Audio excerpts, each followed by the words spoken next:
Radio Mensajeros de Esperanza, Juventud con propósito. Sonido. Buenas noches para todos. La noche está fría, pero no creo que al punto de congelarnos la lengua, ¿verdad? Buenas noches para todos. El Señor bendiga a cada uno de los que han decidido apartar este espacio de la noche para Él, para abrir su corazón a la influencia de su palabra. Y quiero felicitar a aquellos que han sido perseverantes en la asistencia, ¿verdad? El sábado y el domingo tuvimos una maravillosa asistencia. Yo alcancé a ilusionarme mucho pensando que así iba a ser toda la semana, pero estamos en Bogotá, ¿cierto? En Ibagué es un poquito más fácil, porque las distancias son más cortas, porque el ritmo de vida no es tan agitado y tan extenuante. Y bueno, por eso yo doy gracias a Dios de ser pastor en una ciudad pequeña. Y ayer me decía una hermana: pastor, no diga de esta agua no beberé, porque de pronto lo mandan algún día para Bogotá. Si me mandan para Bogotá, que me manden de pastor de Gennesaret. Del resto no acepto. Y quiero felicitar a esos amigos, invitados especiales que han venido juiciosos. He visto rostros que ya empieza uno a familiarizarse, y yo quisiera ver las manos de aquellos amigos que no son todavía bautizados, pero que han venido todas las noches desde el sábado. ¿Habrá alguien que haya venido todas las noches? Muy bien, sabía que eras tú. Y sé de un amigo que ha venido por lo menos a 3, ¿cierto? ¿Alguien ha venido a 3 noches? ¿Que no sea miembro de bautizado? ¿No? Estaba confundido. Javier, ¿no has venido a 3? 2, ok. ¿Y quién está detrás? Ah, tú eres bautizado, perdóname. ¿Y quién vino hoy por primera vez? Para yo tener así como una referencia visual aquí. Muy bien, bienvenida. Sandra, ¿verdad? Sandra. Y no vi anoche a Lina. Oh, viajó. Ok.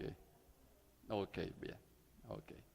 Muy bien, entonces, con esta felicitación y saludo para aquellos que han venido, vamos a retomar nuestra temática de esta semana, tomando nuestras agendas para revisar que el tema de esta noche es: ¿qué sería capaz de hacer por ser fiel?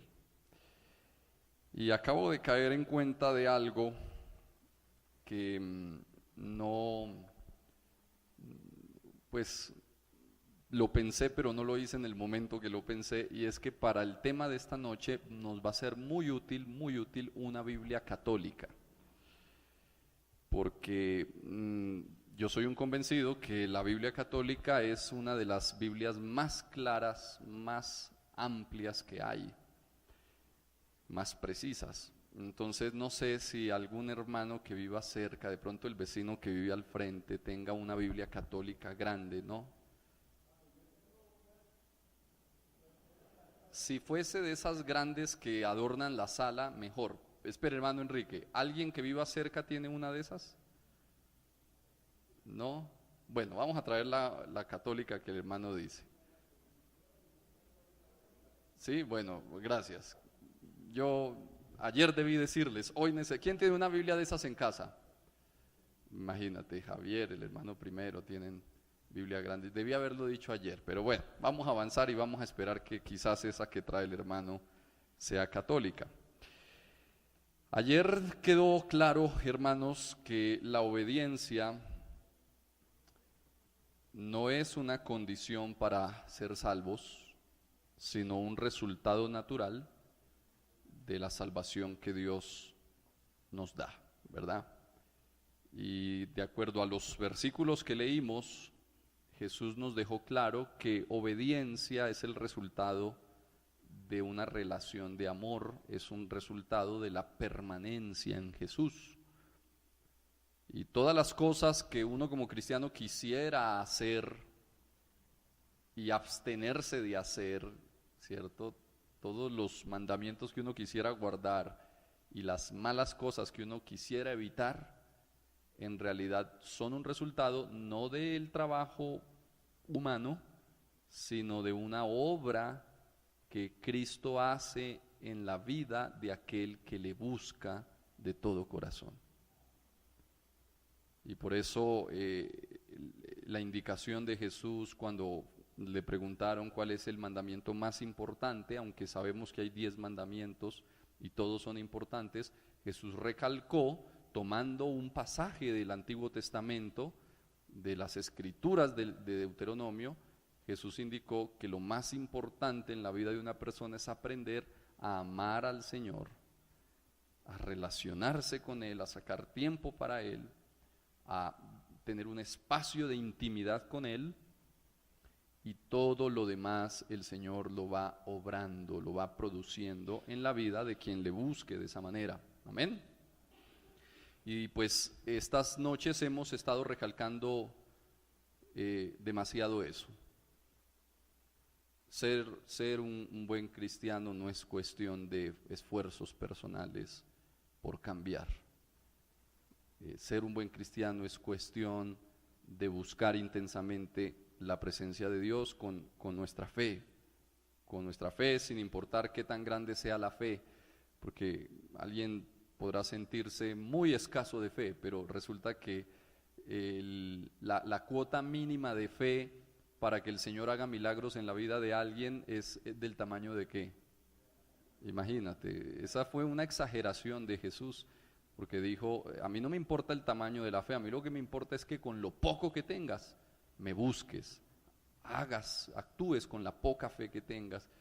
Y si alguien duda de que tenga fe, pues yo quiero felicitarlos a todos ustedes, porque los que están aquí sentados son personas de fe, tienen fe, así sea del tamaño de un granito, pero tienen fe.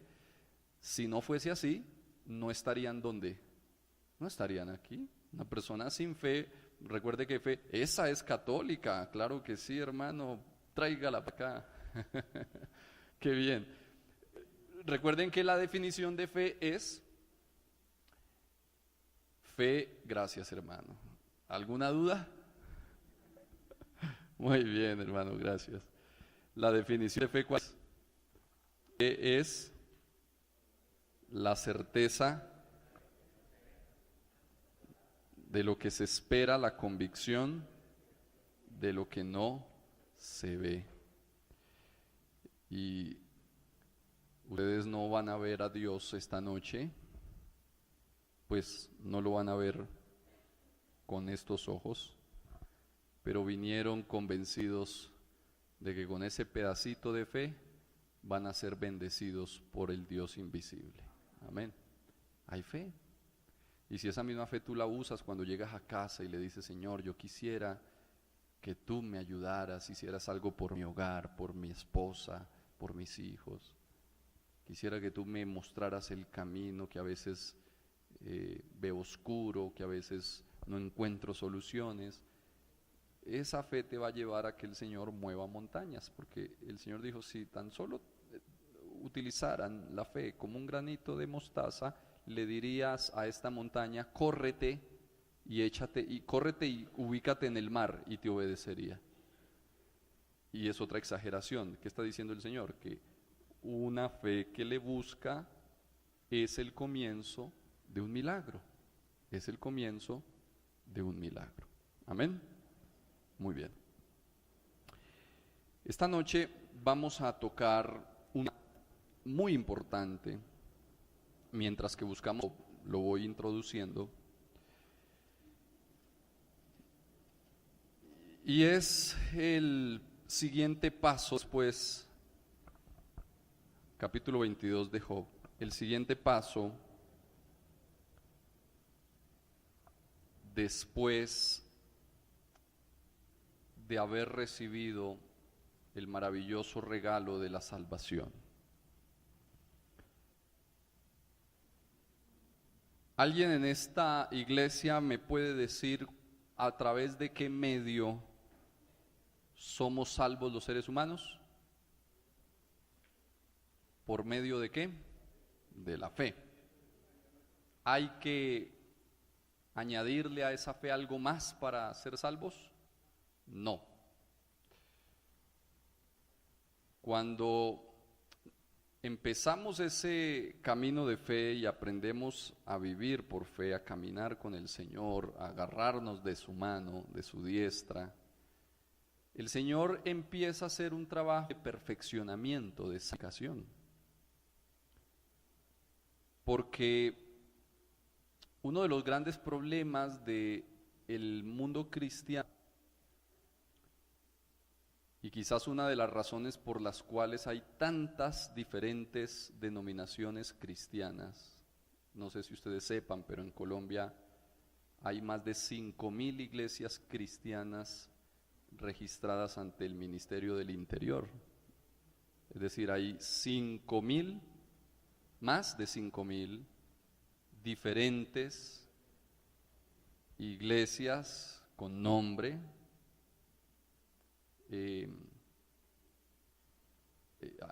digamos, avaladas por el Estado colombiano. Y uno se pregunta, ¿cómo pueden haber tantas iglesias cristianas si la verdad es una sola?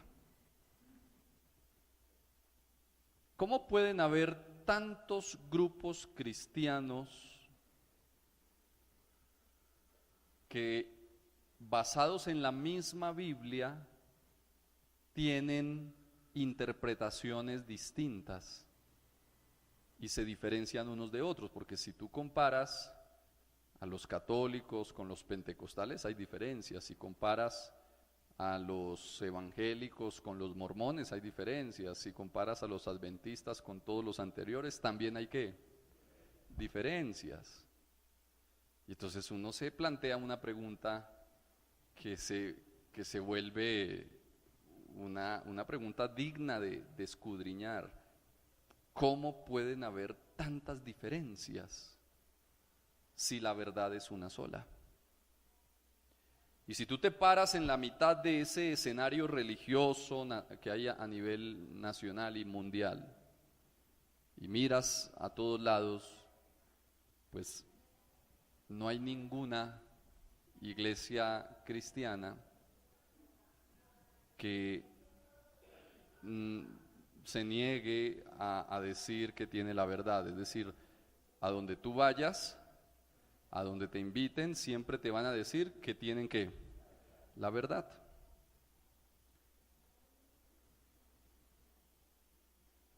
Y la pregunta que se hace el humilde creyente es: si todas tienen la verdad, ¿a cuál de todas le creo yo? ¿Cómo puede la Biblia a mí darme las pautas claras de cuál es la religión correcta? ¿Habrá alguna manera bíblica de descansar ante tantos sonidos religiosos que hay a mi alrededor y tener la paz de que he encontrado la verdad o la religión correcta? Pues déjenme decirles que si esa pregunta alguna vez se la han hecho, si tú alguna vez has dicho: oye, ¿cómo me gustaría poder entender cuál es la verdadera religión a la luz de la Biblia, no a la luz de un ser humano, sino a la luz de la Biblia? ¿Cómo me gustaría tener las evidencias bíblicas de que esta es la religión correcta, este es el camino correcto? Si alguna vez te has planteado esas incógnitas, el tema de esta noche y el tema de mañana muy seguramente, por lo clara que será la Biblia, te va a dejar claras esas incógnitas. Amén. Como quien dice, el tema de hoy y el de mañana no nos los podemos perder. Bueno, el de hoy ya está asegurado, pero va a quedar incompleto el tema de esta noche si no vienes mañana. ¿De acuerdo? Mañana vamos a analizar un pasaje importantísimo de la Biblia donde Jesús dice al mundo cristiano: nunca os conocí, apartaos de mí, obradores de maldad. y vamos a entender, permitiendo que la Biblia se explique a sí misma, por qué Jesús dice eso y por qué ese mensaje está dirigido a los cristianos. Y esta noche vamos a hablar un poquito acerca del siguiente paso después de que el Señor salva a sus hijos. Porque la salvación, mis queridos, no es simplemente un estado de perdón donde el que es perdonado sigue siendo igual de lo que era antes, o el que es perdonado recibe el perdón pero vuelve otra vez a sus errores, ¿cierto? El evangelio que la Biblia explica, como lo vamos a analizar esta noche, consiste en un corazón que es perdonado, limpiado, pero que a partir de ese perdón es llevado paso a paso por la obra misma de Dios hacia un estado de santificación. Santificación o perfeccionamiento, que volvemos, insistimos, también es un regalo de Dios, así como lo es la salvación, ¿cierto?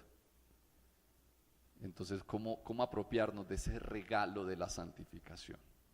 Job 22, versículo 21 dice, en la versión más antigua es más bonito, vuelve ahora en amistad con Dios. En otras versiones dice, reconcíliate con Dios. Vuelve ahora en amistad con Dios y tendrás paz y te vendrá bien. ¿Cuáles son los resultados de ser amigo de Dios? Tener paz, que es el remedio para el estrés, el remedio para esas preocupaciones que quitan el sueño. Tener paz y que te venga bien, es decir, que las cosas te salgan bien, que si vas a emprender un hogar, el hogar salga bendecido, que si vas a emprender un negocio, te vaya bien en el negocio, que si estás criando hijos, los formes bien, y cualquier otra cosa que hagas con tus manos, dice el Señor, si te vuelves amigo mío, te irá bien. Lindo pasaje, ¿verdad? Lindo texto. Pero miren lo que dice el versículo 22. Aquí, a partir de este versículo, empieza una lluvia de buenas consecuencias en la vida del que se vuelve amigo de Dios. Pero mira lo que dice el verso 22. Toma la ley de su boca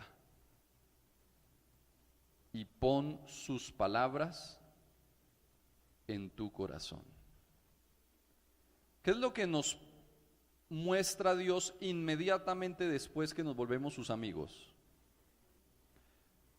Nos muestra un camino de obediencia, ¿verdad? Porque no tendría sentido que Dios nos regale salvación y nos deje volver a la vida de pecado que antes llevábamos.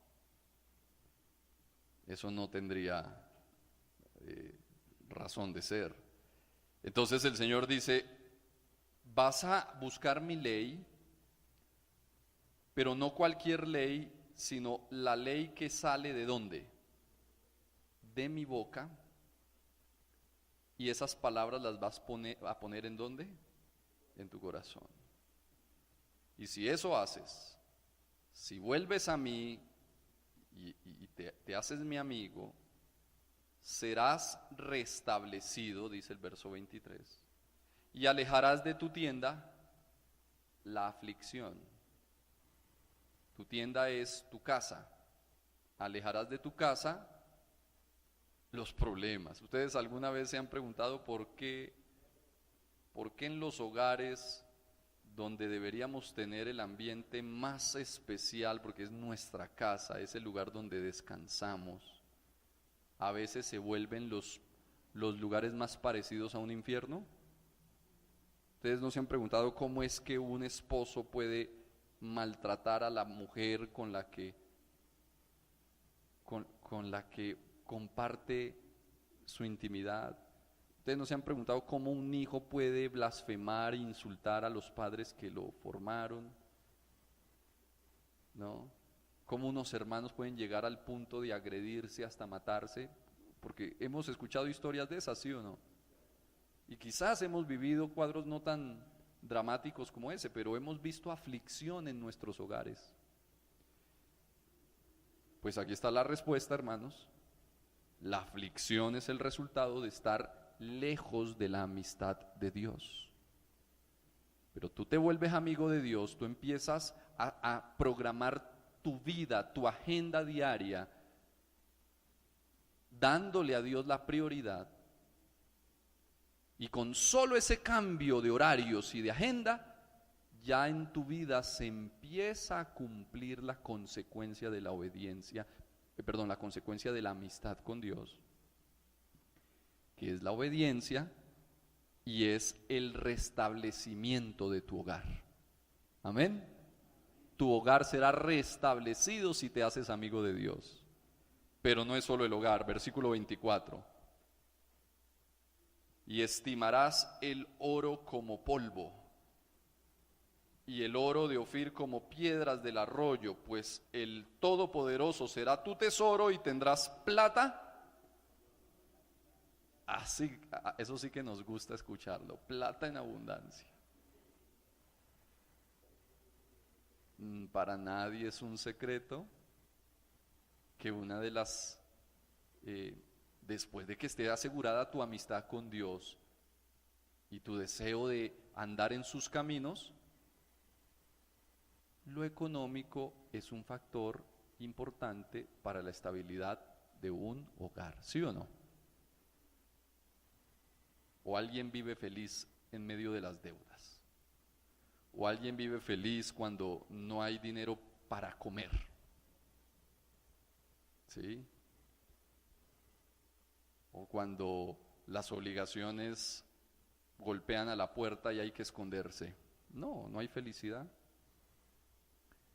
Y aunque nosotros no buscamos a Dios con el interés de hacernos ricos o de hacernos adinerados, pues qué lindo es el Señor que sabe que vamos a necesitar esos recursos y el Señor quiere proveerlos, porque de eso que el Señor te provea, de esas bendiciones económicas que el Señor te dé, tú le devolverás tus diezmos y ofrendas.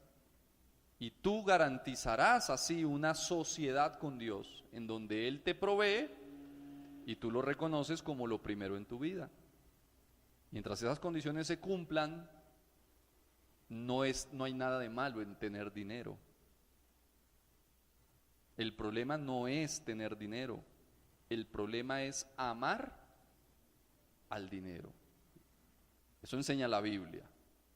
La raíz de todos los males es el amor al dinero. Pero si el dinero viene como resultado de una bendición que proviene de tu amistad con Dios, el dinero no es un problema porque tu corazón le pertenece a Dios. ¿Vamos bien? Entonces yo pregunto, ¿a cuántos de estos hijos e hijas de Dios que vinieron con fe les interesaría tener plática en abundancia? Ah, qué sinceros son. Vuélvanse amigos de Dios, volvámonos amigos de Dios. Y ahí está la clave. Plata en abundancia, pero ¿qué más dice?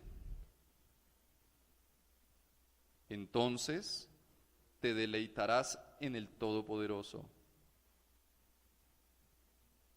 Alzarás a Dios tu rostro, orarás a Él y Él te oirá y pagarás tus votos. Todo lo que emprendas, ¿cómo te saldrá?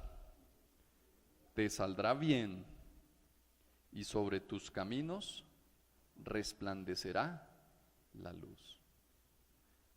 ¿Estás notando todo lo que puede suceder en tu vida si tan solo te haces amigo de Dios, amiga de Dios? Si tan solo estás dispuesto a que ahora las condiciones de tu vida las ponga Dios y no tú, y Él mismo te enseñe cómo cumplir con esas condiciones. Todo lo que puede llegar a pasar. Mira, si nosotros por un momento entendiéramos, si Dios nos permitiera ver un poquito de ese futuro que nos esperaría, si tan solo le amamos y nos sometemos a su voluntad, yo les aseguro que nadie en absoluto se negaría a andar el camino de la amistad con Dios. Porque el futuro que le espera a cualquiera que se atreva a ser amigo de Dios y a hacer su voluntad es maravilloso, no tiene comparación. No tiene comparación. En realidad es algo inexplicable cómo Dios nos ofrece tanto y nosotros lo cambiamos por comida para cerdos. Ustedes han leído la historia del hijo pródigo, ¿no? ¿Cuántas cosas tenía el hijo pródigo en la casa de su padre? Todo. Lujos, comodidades, abundancia. Y un día dijo, no, esta vida no me gusta, esta vida de tranquilidad, de paz y de bendición no me gusta, me voy a ir a hacer mi propia vida, y se fue. Y cuando lo malgastó todo y terminó comiendo la comida de los cerdos que él mismo cuidaba, volvió en sí y dijo, ¿y yo qué estoy haciendo? ¿Yo qué hago aquí? Voy a volver a la casa de mi padre y así él me reciba como trabajador. Eso será mejor que lo que ahorita estoy viviendo. Y la historia dice que ese joven, ese hijo pródigo volvió y el padre lo restableció. Ahora yo te pregunto, ¿por qué Jesús contó esa historia? ¿Quiénes son los verdaderos protagonistas de esa historia? Tú y yo. Tú y yo, que siempre hemos podido disfrutar la herencia de bendiciones que el Señor nos ha garantizado, si le recibimos en nuestro corazón y nos sometemos a su voluntad, pero insistimos como burros, como bestias. Esta semana vimos eso, ¿verdad? Como bestias insistimos en el camino contrario, creyendo que a nuestra manera las cosas salen mejor.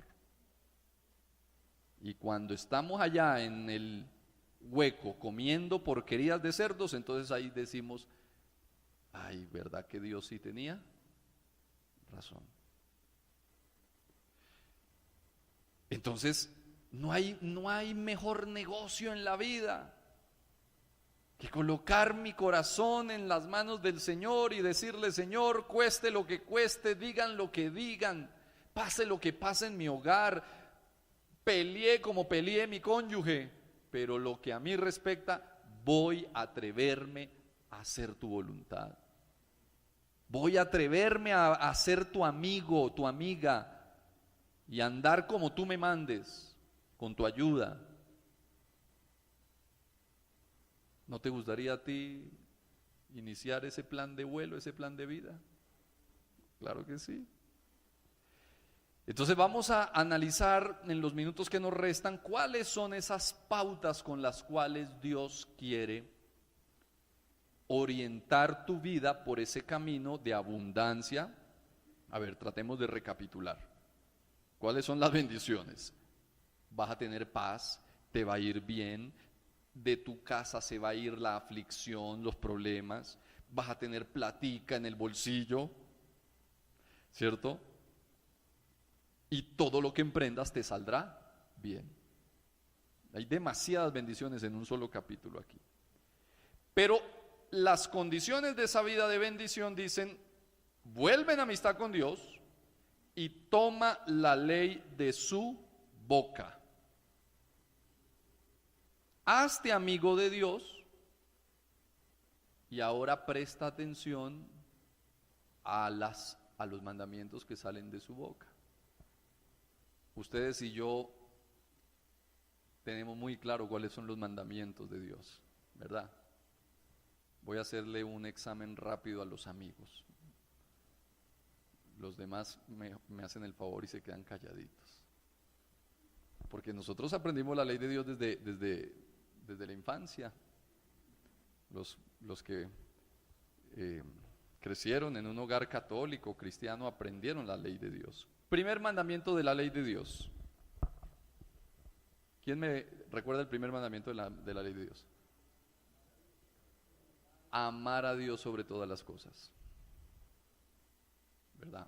Es el primer mandamiento que nos enseñaron desde la infancia. Así lo aprendí yo también, desde mi niñez. Y aunque no pude hacer la primera comunión, no alcancé a hacerla, pero estudié en un colegio católico donde me enseñaron. Pero yo no sé qué sorpresa te vas a llevar si te digo que aunque es una gran realidad que hay que amar a Dios por encima de cualquier cosa, en realidad ese no es el primer mandamiento de la ley de Dios. Y ahí es donde uno queda, ¿cómo? Pero si es con lo que yo nací, con lo que me criaron. Pues vamos a analizar cuáles son los mandamientos que salieron de la boca de Dios, como dice el libro de Job, y que no solamente salieron de su boca, sino que fueron escritos por su mano, porque esa es la primera pregunta que debemos hacernos. ¿Quién y cómo escribió la ley de Dios? Vayan en sus Biblias conmigo al libro de Éxodo.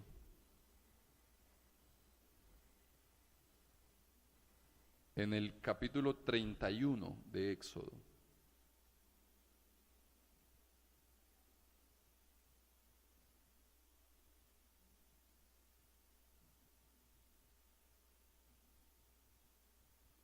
Y vamos a leer de Éxodo 31 el verso 18.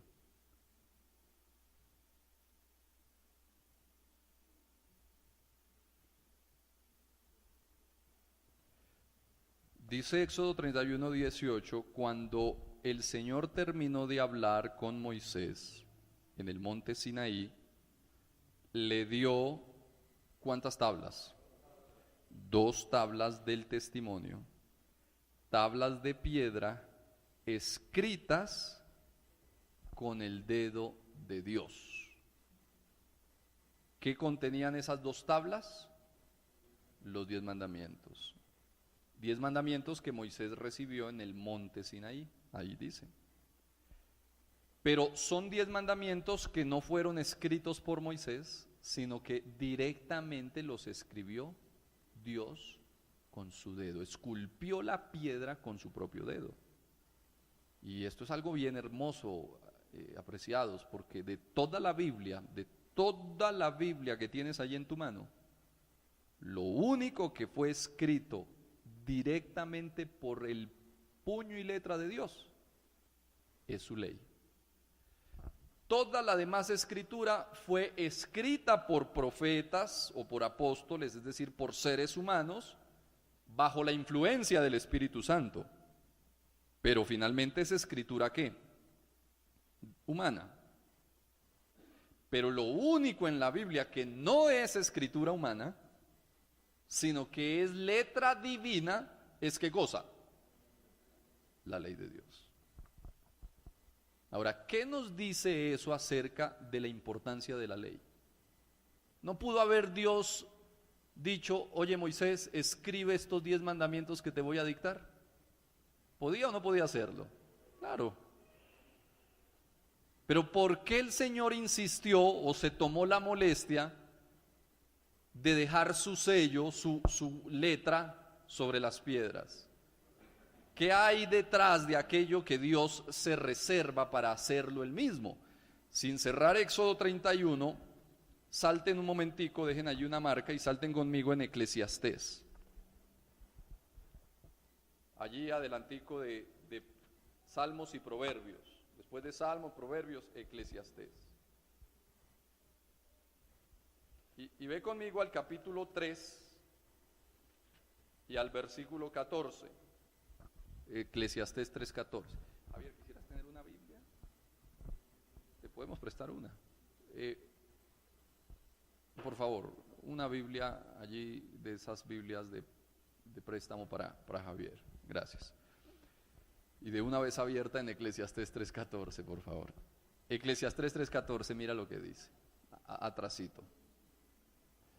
Dice así. Allá, hermano, detrás suyo. Gracias. ¿Ustedes saben quién escribió Eclesiastés? Lo escribió Salomón, el mismo que escribió Proverbios. ¿Y ustedes se acuerdan qué característica hizo distinto a Salomón de todos los demás seres humanos? ¿Recuerdan que Salomón pidió sabiduría y a Dios le agradó su pedido y dice la Biblia que fue el hombre más sabio que haya vivido sobre la tierra? O sea, la persona que mejor conoció los misterios de la verdad de Dios, ese fue Salomón. Y en Eclesiastés, Salomón escribe Eclesiastés ya en su vejez. ¿Cuándo es uno más sabio? Bueno, tras de que Salomón era sabio, pregunto, ¿era más sabio en su juventud o en su vejez? La vejez es la cosecha de toda la sabiduría de una vida, ¿verdad? Pues resulta que en su vejez, el hombre más sabio de la tierra concluyó una verdad que es céntrica en toda la escritura. Miren lo que dijo. Entendí, dice Salomón, que todo lo que Dios hace es ¿qué? A ver, ¿cómo dicen nuestras versiones? Ahí dice perpetuo, allá dice duradero, aquí ¿qué dice? Será por siempre. ¿Qué otra versión? Permanece para siempre. Entendí que todo lo que Dios hace permanece para siempre y nada se le puede añadir ni quitar. Dios lo hace para que el hombre lo reverencie. A ver, por favor, mastiquemos bien ese versículo. El hombre más sabio que haya vivido sobre la tierra está diciendo, si Dios hace algo con su mano, con el poder de su palabra, si algo sale de la boca o de la mano de Dios, número uno, es eterno, es para siempre. Dios lo hace porque quiere que eso se recuerde por siempre.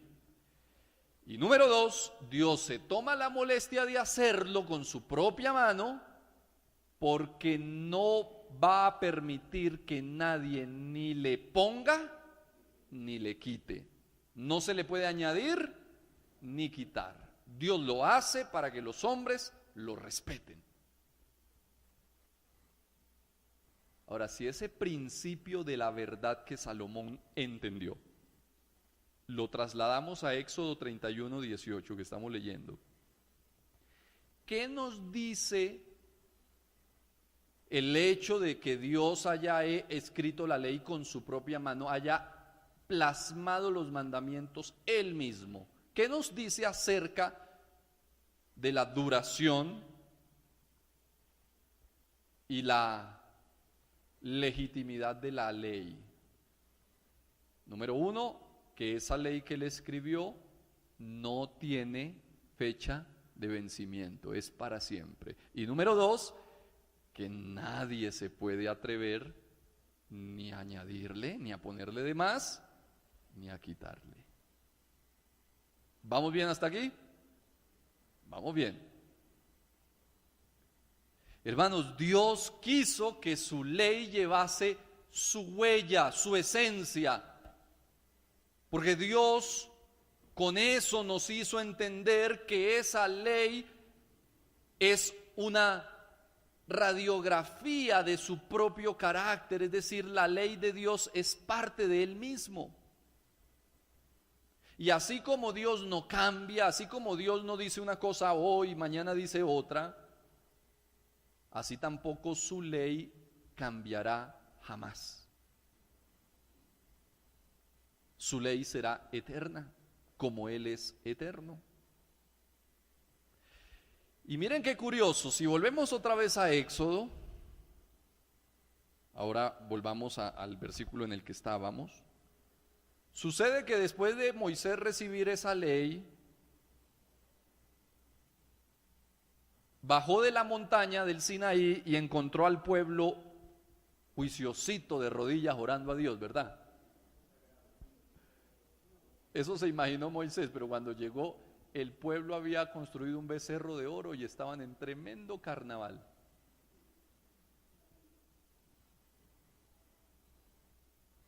Con excesos, con borracheras y con orgías, terrible. Esa era la clase de religión que querían ellos.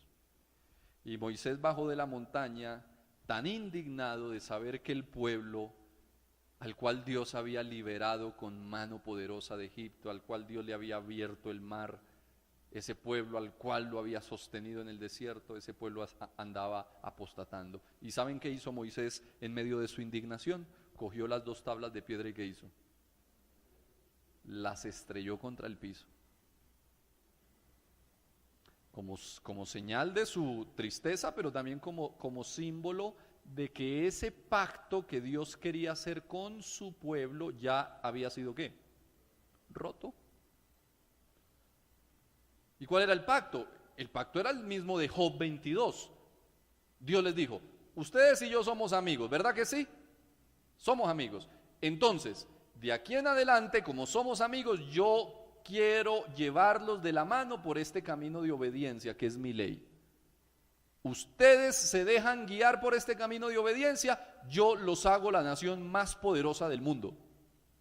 Ese era el premio. Los hago las personas más bendecidas de todo el universo. Pero déjense guiar por este camino. ¿Y qué estaba haciendo el pueblo? Lo contrario. En la discoteca, con los amigos, en el diciembre parrandero. Porque es que nosotros cambiamos toda una vida de bendición por una fiestica, por un ratico de placer, por una amistad, por una novia, por un novio. A nosotros a veces no sabemos qué nos pasa. ¿Cómo podemos cambiar tanto por tan poco? ¿Sí o no?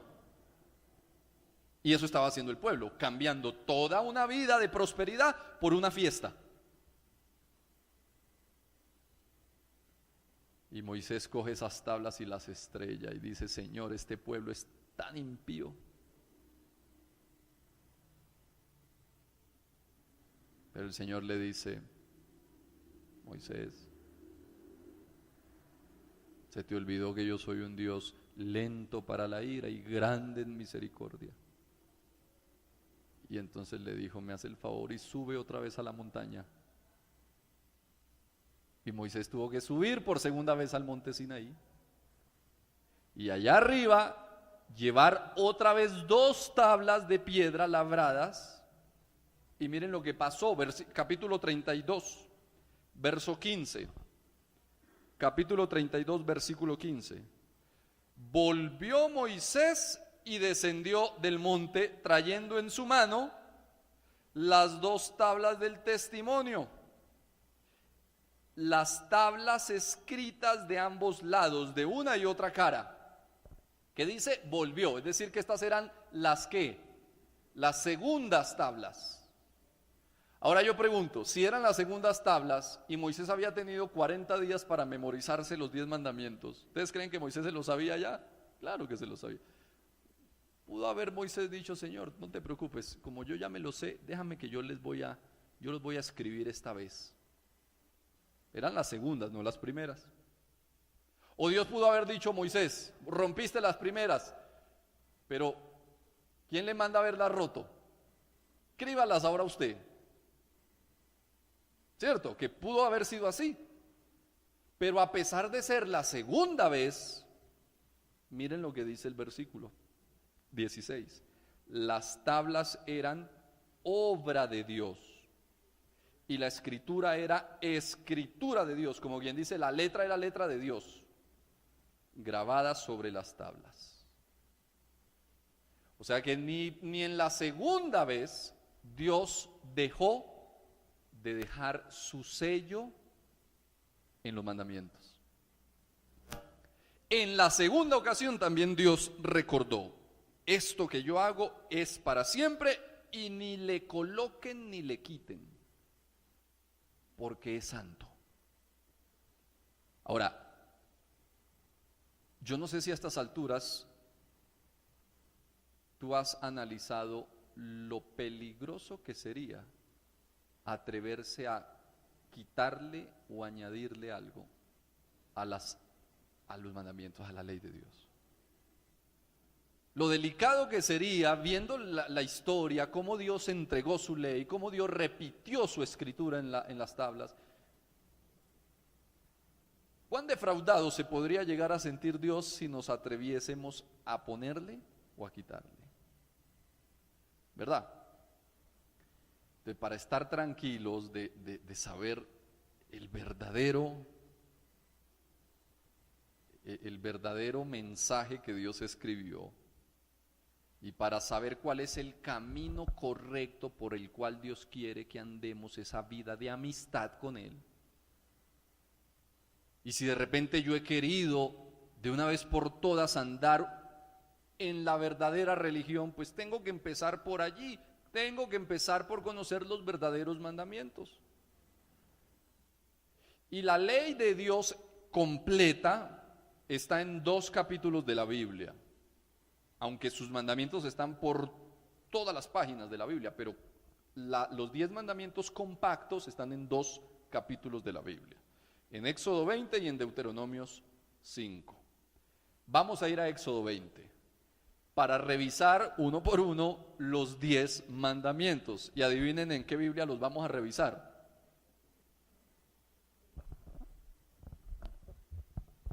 Mire, pesada y todo. Tengo que descargarla ahí. Éxodo 20. Éxodo 20. Vamos a leer desde el versículo 1. Y habló Dios todas, ¿qué cosa? Estas palabras, diciendo: yo soy Jehová tu Dios, que te saqué de la tierra de Egipto, de casa de siervos. Y después de recordarle de dónde venían, aparece el primer mandamiento: no tendrás dioses ajenos delante de mí. Yo pregunto, ¿se parece ese primer mandamiento al que nos enseñaron desde que nacimos, que dice amar a Dios sobre todas las cosas? No se parece mucho. Aunque vuelvo y digo, la idea de amar a Dios por encima de cualquier cosa es una idea bíblica, es verdad. De eso hemos hablado estas noches. Pero si lo que estamos revisando aquí es la ley que escribió el dedo mismo de Dios, pues hay que ser contundentes con la.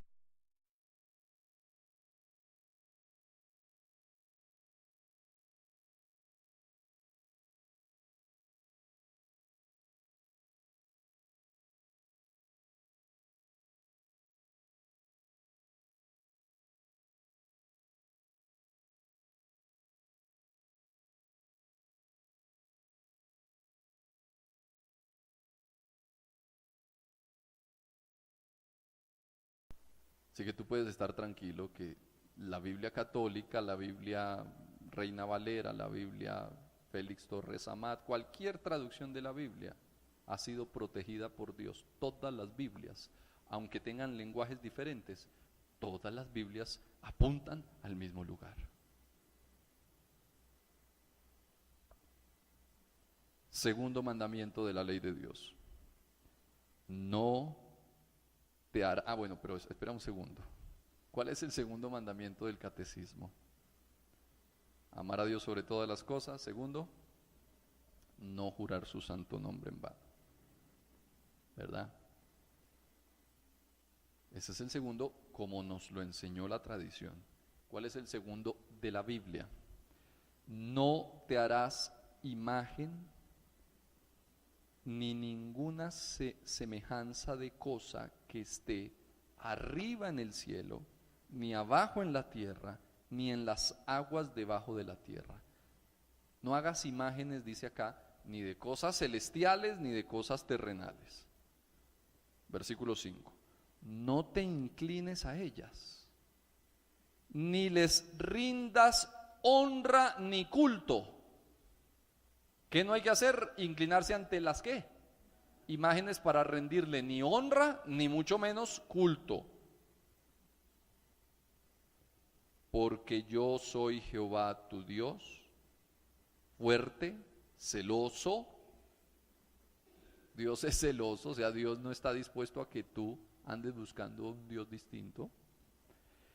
Que visito la maldad de los padres sobre los hijos, sobre los terceros y sobre los cuartos, a los que me aborrecen, pero que hago misericordia a miles de generaciones a los que me aman y guardan mis mandamientos. Ahora yo pregunto, ¿se parece el segundo mandamiento del catecismo al segundo mandamiento de la Biblia católica? No. ¿Por qué el segundo mandamiento de la Biblia, ese que escribió el dedo de Dios, no aparece en el catecismo? ¿Por qué la petición de Dios de no adorar imágenes no aparece en el catecismo? Porque si apareciera, todo el sistema de adoración católico se iría ¿a dónde? Se iría a donde fue el celular. Está con ejemplos visuales. Al piso. Se derrumbaría. Todo el sistema de adoración católico se derrumba si ese mandamiento es enseñado. Y la razón es simple. La fe de un católico y el plan, al hablar de esto, el plan no es hablar mal de los católicos. Porque hay católicos más devotos que muchos cristianos y más sinceros. Y Dios ama a los católicos que, a pesar de que no conocen otra verdad, la que conocen la llevan con devoción. Esos católicos van a ser salvos.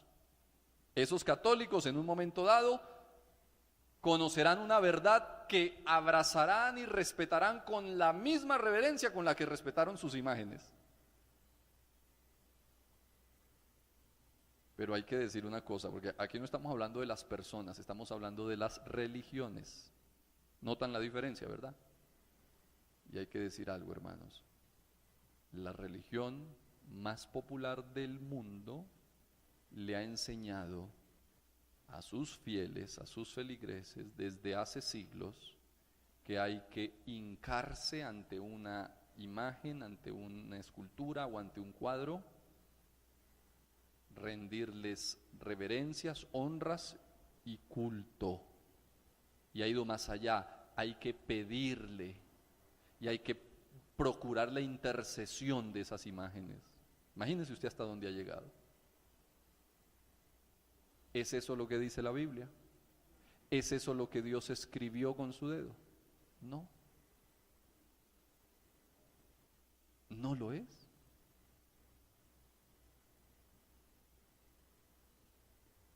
Y Dios jamás quiso que el ser humano se atreviese a añadir y menos quitar los mandamientos de su ley.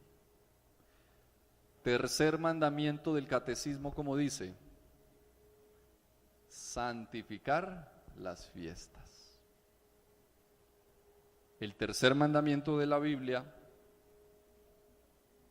dice: no tomarás el nombre de Jehová tu Dios en vano, porque no dará por inocente Jehová al que tomare su nombre en vano. Quiere decir que el segundo del catecismo llega a ser el tercero de la Biblia, ¿verdad? ¿Por qué? ¿Por qué la cuenta se descuadra? ¿Por qué aquí en la Biblia es el tercero y en el catecismo es el segundo? Porque el segundo de la Biblia fue extraído del catecismo. No adores imágenes, ese lo quitaron, así que la cuenta se descuadró, ¿cierto? El que era el tercero fue extraído y entonces el tercero pasó al segundo. Yo sé que me están entendiendo, ¿verdad? Entonces, el tercero del catecismo dice santificar las fiestas. Y ustedes saben ese mandamiento que implica todos los días dedicados a los santos, todas esas fiestas religiosas son santas.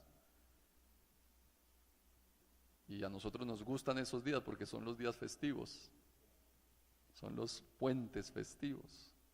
Así no sepamos qué santo toca, pero descanso a la final. Pero ese es el plan del catecismo, santificar fiestas, santificar las conmemoraciones y las honras a los santos. A pesar de que Dios dijo, mira, no vas a honrar ni siquiera algo que esté ¿dónde? En el cielo. O sea, ni ángeles, ni santos, ni vírgenes. ¿Qué es lo único que el Señor sí pidió santificar en su ley? Vamos a ver, porque ciertamente Dios sí pidió que algo fuese santificado. Vamos a verlo en el cuarto mandamiento. El cuarto mandamiento de la Biblia dice: acuérdate del día sábado para santificarlo. ¿Sabías tú que la Biblia católica traduce el mandamiento, el cuarto mandamiento de la ley de Dios, con la palabra correcta? O sea, la Biblia católica dice que el día de reposo es el sábado. Por eso yo les digo, la Biblia católica es de las más claras que hay. Acordate has del día de sábado para santificarlo. 6 días trabajarás y harás toda tu obra. 6 días son tuyos, haz lo que tengas que hacer. Mas el séptimo día será sábado para Jehová tu Dios. No hagas en él obra alguna, tú, ni tu hijo, ni tu hija, es decir, enséñale a tus hijos a obedecer a Dios. Ni tus trabajadores, enséñale a trabajadores las bendiciones de ser amigo de Dios. Ni tus criados, ni siquiera tu bestia, ni tu extranjero que esté dentro de tus puertas. Porque en 6 días hizo Jehová los cielos y la tierra, el mar y todas las cosas que en ellos hay, y reposó en el séptimo día. Por tanto Jehová bendijo el día sábado y lo santificó. ¿Qué sí santificó Dios? El sábado. ¿Qué día es el sábado según este mandamiento en la Biblia católica? Es el séptimo. Por eso es que en los calendarios antiguos y todavía en los modernos, el séptimo día en la lista de la semana es ¿cuál? El sábado. ¿Y desde cuándo el sábado es el séptimo día? Desde la creación. Eso no es algo desde Jesús ni desde Moisés, no, desde el comienzo. Según la mano de Dios, ¿cuál es el día de reposo correcto? Ustedes lo dicen porque yo lo estoy preguntando y les da pena conmigo decir lo contrario, ¿verdad? ¿Soy yo el que lo está diciendo, hermanos? ¿O nos queda suficientemente claro que es la Biblia la que lo está diciendo? Y que como si fuera poco, la que nos está dando testimonio de esa verdad escrita por Dios es una Biblia católica. De esas que usa el cura cuando hace la homilía. De esas que usó el Señor.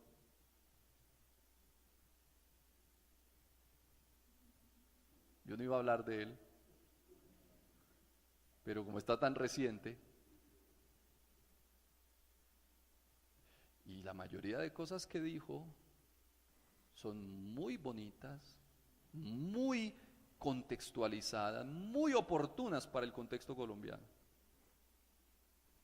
Pero eso no puede ocultar las cosas que hay detrás. Qué lindo que nos haya hecho llamados a la paz, a la reconciliación, al desprendimiento, al amor. Ojalá toda Colombia hiciera eso. Pero por bonitas que sean las palabras, no vamos a poder ocultar que la iglesia que él lidera enseña totalmente contraria a la verdad de la Biblia los mandamientos de Dios. Y que, como dijo Jesús, tengan cuidado porque en los últimos días vendrán maestros que parecerán ovejas, pero en realidad son lobos rapaces. Nunca te dejes llevar por la apariencia.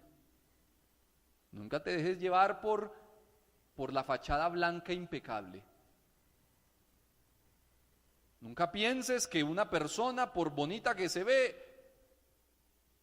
es confiable. Porque el Señor dijo, habrá maestros que parecerán ovejas, pero serán lobos rapaces. ¿A dónde es que uno debe confiarle la seguridad de su fe? ¿A un pastor? ¿Ustedes están aquí interesados en que el pastor les diga la verdad o en que la Biblia les diga la verdad? Jamás confíes en un hombre, ni por más pastor que sea, ni por más papa que sea. Porque ser humano es, y lo dejó demostrado con ese pobre ojo como le llegó a Roma. No hubiese pensado, pues un santo, ¿cómo va a llegar un santo coloreado a la casa?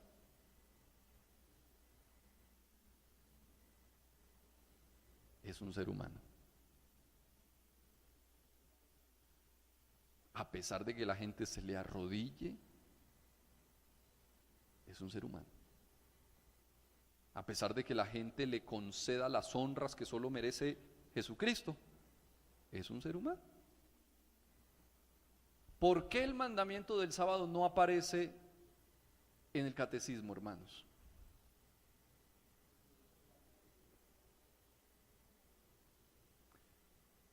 Porque la Biblia católica, desde el primer emperador que se hizo cristiano, el primer pontífice romano que se hizo cristiano, Constantino, la iglesia cristiana que recibió la influencia del poder romano, aceptó una concesión en la cual el día sábado, que había sido el día de observancia por muchas generaciones, fuese reemplazado por el día domingo, aunque al principio el cambio no fue brusco, porque el poder político y religioso de la iglesia cristiana, en unión con el poder político de Roma, del Imperio Romano, pues dictó que al principio el sábado siguiera guardándose, pero que además del sábado se guardara ¿qué? El domingo. Y desde ese entonces venimos viendo en nuestras semanas lo que llamamos el fin de semana, sábado y domingo. Pero después de un tiempo, cuando los cristianos se habituaron al día domingo, entonces el emperador dijo, no, un momento, así la Biblia diga que es el sábado, pero el pontífice romano tiene autoridad por encima de la Biblia. De ahora en adelante será el domingo. Y quedó el domingo. Pero eso no es de ayer, eso es del siglo V después de Cristo. Muchas tradiciones que lentamente fueron reemplazándola de una manera tan imperceptible que casi nadie se dio cuenta, hasta que un hombre rebelde, pues rebelde con la Biblia, ¿no? Se le dio por estudiar la Biblia y profundizarla y encontró que habían cosas que debían ser reformadas, y allí nació la Reforma Protestante, que suena belicosa, ¿no? Reforma Protestante, pero en realidad ¿qué es eso? Pues el intento por recuperar la verdad de la palabra de Dios, que la tradición había. Bueno, hermanos, son las 8:30, me queda todavía media hora de tema. No, este tema termina aquí porque mañana lo vamos a continuar. Por eso les dije que el que no venga a las 2 noches se quedó con la mitad del plato. Hay que venir mañana. Pero voy a terminarlo con una historia. Porque yo soy un convencido que el Señor nos lleva por un camino de vida tan perfecto que sería el mismo camino que elegiríamos si volviéramos a nacer. Cuando Dios empieza a cambiar tu vida, empieza a mostrarte las ventajas de ser amigo suyo, tu vida toma un rumbo tan lindo, tan especial, que si tú volvieras a nacer, escogerías lo mismo. Y si naciste en la iglesia católica, muchas cosas quizás aprendiste de tus padres o de tus abuelos, que hasta aquí te han servido. Muchas otras te seguirán sirviendo. Pero cuando de mi salvación se trata, yo debo hacerle caso primero a la voz de Dios que a la de los hombres, ¿verdad? Así yo haya sido nacido, criado y patentado en un hogar católico. Ustedes han escuchado a esas personas que dicen: yo nací católica y católica me entierran. Mi papá me decía eso, ¿saben? Cuando yo empecé a estudiar teología y empecé a compartir con mi papá tantas cosas, mi papá ya murió. Algunos aquí conocen a Martín, ¿verdad? Y me dicen: ¿ese es su papá? No, él es mi padrastro, el segundo esposo de mi mamá. Pero mi papá, mi papito que murió hace 5 años, me decía: hijo, cuando yo empezaba a compartir con él lo que aprendía, él me decía: hijo, yo nací católico y católico me muero. No espere que yo cambie de religión a estas alturas, hijo. Yo le decía: papito, si la religión salvara, yo le insistiría que cambie su religión, pero la religión no salva a nadie. Aquí el punto clave no es la religión. El único que salva es Jesucristo. Y a mí, si hay algo que me interesa, papá, es que usted conozca y se enamore más de Jesucristo. Entonces mi viejito me decía: bueno, si es así, sí. Y con él compartí mucho, ¿no? Mucho. Cuando él entró en su agonía, en los días de hospitalización, de cuidados intensivos, tuvimos una experiencia muy linda los dos, porque ya siendo yo pastor pude ungir a mi propio papá y pues presenciar de cerca el perdón de sus pecados y cómo mi papá se entregó en las manos de Jesús. Y yo le dije: papá, si Dios nos da licencia de salir de aquí, a ti, papi, ¿te gustaría bautizarte? Me dijo: claro que sí, hijo, si salgo de esta, lo primero que hago es ir a bautizarme. Claro, no el bautismo católico, porque el bautismo católico, ¿dónde se recibe? En la niñez. Estábamos hablando del bautismo bíblico. Y saben, a mí no me importa si mi papá fue católico o no, a mí lo que me importa es que mi papá finalmente entregó su corazón a Jesús. Eso es lo que cuenta. Entonces, cuando hablamos de religiones, ese no es realmente el punto importante. El punto importante es que yo ame y me amiste con Jesús y ande por donde Él me diga. Ese fue el caso de Carlotica. Les voy a contar la historia de Carlotica en 3 minutos. Carlotica era, o es todavía, era una fiel católica. Y esta historia yo la escuché de labios de un misionero muy consagrado de nombre Leonardo Rodríguez. Él es un médico que tiene un consultorio y además de ser médico, pues saca tiempo para hacer la obra de Dios. Y él nos contó esta historia y Carlotica era una cliente del consultorio, pero era de esas abuelitas católicas querendonas, agradables, y entonces hicieron una amistad muy bonita Carlotica y Leonardo. Y cualquier achaque, cualquier dolor, ella iba donde Leonardo y él se convirtió en el médico personal. Y cuando la amistad fue creciendo, empezaron a tocarse temas ya más más personales, asuntos de Biblia, asuntos de religión, y un día se le ocurrió a Leonardo proponerle a la católica más devota del barrio: Carlotica, ¿por qué no estudiamos la Biblia? Si quieres iniciamos un plan de estudio bíblico. Y Carlotica le dijo: mire, doctor, yo ya estoy muy vieja para esto. Yo soy católica y católica me entierran.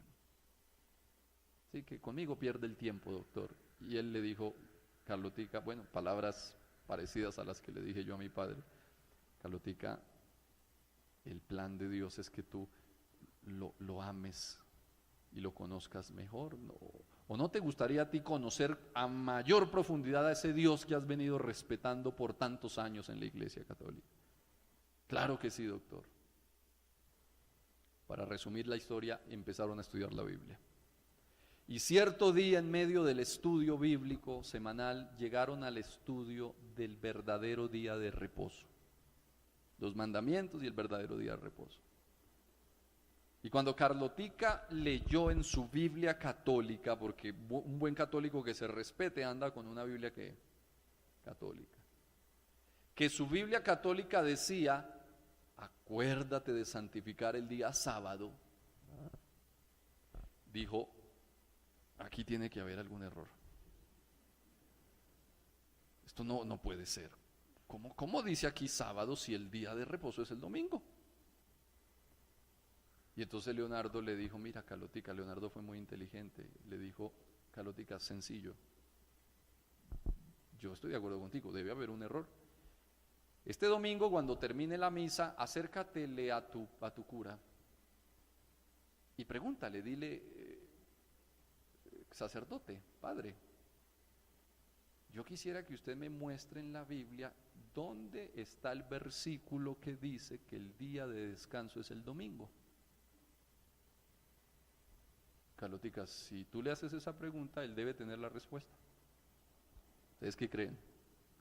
Siguiente domingo, 6 de la mañana, recibió su misa, esperó que se fuera toda la congregación, se quedó allí sentada, y cuando el cura la vio, le dijo: Carlotica, ¿y por qué te has quedado, Carlotica? Y Carlotica le dijo: no, padre, es que tengo una pregunta. Padre, ¿dónde está el versículo en la Biblia que dice que el día de descanso es el domingo? Y el padre la miró y le dijo: Carlotica, ¿tú con quién has estado estudiando? No, padre, son curiosidades mías. ¿Dónde está, padre, el versículo de la Biblia que dice que el día de descanso es el domingo? Bueno, Carlotica, como tú sabrás, la Santa Madre Iglesia... Sí, padre, yo amo y respeto a la Santa Madre Iglesia, pero yo quiero que usted me dé el versículo. No, sí, Carlotica, pero es que, mira, en las tradiciones del catecismo tú aprendiste que el día... Sí, padre, yo me sé el catecismo al derecho y al revés, yo quiero ese el versículo. Aquí en la Biblia, mira, aquí la traje, padre. No, Carlotica, mira, la autoridad del Santo Pontífice dice: mire, padre, yo al Santo Padre lo amo y lo venero, pero por favor deme el versículo. Hasta que arrinconó al cura a tal punto que le dijo: mira, Carlotica, si lo que tú esperas es que yo te muestre un lugar en la Biblia que diga que el domingo es el día de descanso, ese versículo no existe. Y en ese momento Carlotica sintió un llamado de Dios, cogió su escapulario, lo echó para atrás, cogió sus camándulas, las sacó y le dijo al padre: padre, hasta hoy fui católica, porque a mí me interesa hacer la voluntad de Dios. Una católica ¿qué? Sincera. Hoy en día Carlotica, los que conocen la iglesia de Palermo, es la diaconisa más viejita en la iglesia de Palermo, la iglesia adventista en Palermo. ¿Qué sucede cuando yo me desprendo por un momento de la tradición y me enfoco en el Señor y digo: a mí lo que me interesa no es hacer Ni lo que me diga la iglesia católica, ni lo que me diga la iglesia adventista, ni la iglesia evangélica, ni ninguna otra, sino lo que me diga Dios. ¿Que va a costar? Claro, porque la familia va a decir, ay, se volvió evangélico. La esposa va a decir, me separo. Quizás los amigos, el mundo se venga encima. Pero ¿quién es el que te va a hacer feliz y el que va a derramar un río de bendición en tu vida? ¿Quién? ¿La esposa? ¿Los hijos? ¿Los amigos? No. Dios. Por eso yo quisiera esta noche orar con aquellos valientes que quieran decirle, Señor, he estado esperando por mucho tiempo encontrar la verdad. Y yo quisiera de una vez por todas atreverme a andar el camino, no que el mundo me muestre, sino el camino que tú me digas. Habrá una persona deseando decirle, Señor, soy débil, quizás todavía no tengo fuerzas, pero quiero pedirte que me ayudes a empezar a hacer tu voluntad. ¿Habrá algún amigo levantando su mano? Dios te bendiga. Dios te bendiga, Javier. Yo quiero orar por ustedes. Dios te bendiga. ¿Alguien más levantando su mano quisiera decir, Dios te bendiga, Sandra, allá atrás? ¿Saben por qué es importante a veces expresar mi decisión? Porque cuando yo decido algo y le digo, Señor, ayúdame, yo no puedo solo, ayúdame. Esa combinación de la decisión humana y la solicitud divina es lo que nos hace a nosotros invencibles. Si tú te quedas quieto y a pesar de que sabes que es lo correcto, dices, no, después lo hago, el otro año, en enero. Como me dijo alguien ayer que visité, pastor, eso que usted predica es muy lindo, es espectacular, amar al Señor y que Él me bendiga, pero en enero. ¿Cómo puede uno aplazar la felicidad? Díganme ustedes, ¿tiene lógica decirle a la felicidad después? Decirle a la bendición, a la paz interior, ¿para después? No, hermano. Con Dios las cosas no son mañana, con Dios las cosas son hoy. Y si hoy Él golpea la puerta de tu corazón, no te endurezcas. Ábrela y dile, Señor, yo no sé cómo lo vas a hacer. Lo único que puedo hacer es decidir aceptar tu llamado. Y tú, dame las fuerzas. Esas personitas que levantaron la mano son dignas de una oración especial esta noche. Yo quisiera pedirles, los que levantaron su mano, pónganse de pie. Y si tú sientes que esta oración puede dar el comienzo de un camino distinto, el comienzo de milagros diferentes, el restablecimiento de muchas cosas en tu hogar, en tu vida, en tu trabajo, ponte de pie también. Yo quiero orar por ti. Vamos a orar. Cerremos los ojos. Querido Dios, Padre nuestro que estás en el cielo, gracias porque esta noche tú nos has hablado. Nos hemos extendido un poquito más de lo acostumbrado. Pero Señor, ¿cuántas veces se nos va la noche desperdiciada en el internet? ¿Cuántas veces se nos va la noche desperdiciada con una mala amistad, desperdiciada en las cosas que el diablo nos pone en la cabeza? Y esta noche tomamos la decisión correcta de invertir nuestro tiempo en ti. Hay amigos esta noche que se han levantado solicitando ayuda de lo alto para hacer tu voluntad, para obedecer tu ley, esa ley que no se la inventó el hombre, esa ley que salió de tu mano, de tu boca, y que si se acepta y se guarda con tu ayuda, producirá resultados de bendición sobreabundante en nuestra vida. Por eso yo quiero pedirte, Señor, que a esas manos que se levantaron inicialmente y después se pusieron en pie, y a los que se pusieron en pie después, de último, Señor, les concedas presencia de tu Espíritu Santo para que esta decisión se convierta en realidad, para que tus mandamientos se vuelvan nuestra delicia y obedecerte sea un resultado natural de esa linda amistad que vivimos a tu lado. Llévanos con esa seguridad para nuestros hogares y vuélvenos a traer mañana para complementar el tema que esta noche hemos dejado iniciado. Lo pedimos todo en el nombre de Jesús. Amén. Amén. Señor te bendiga y te guarde. Gracias por la paciencia. Conferencias largas, ¿verdad?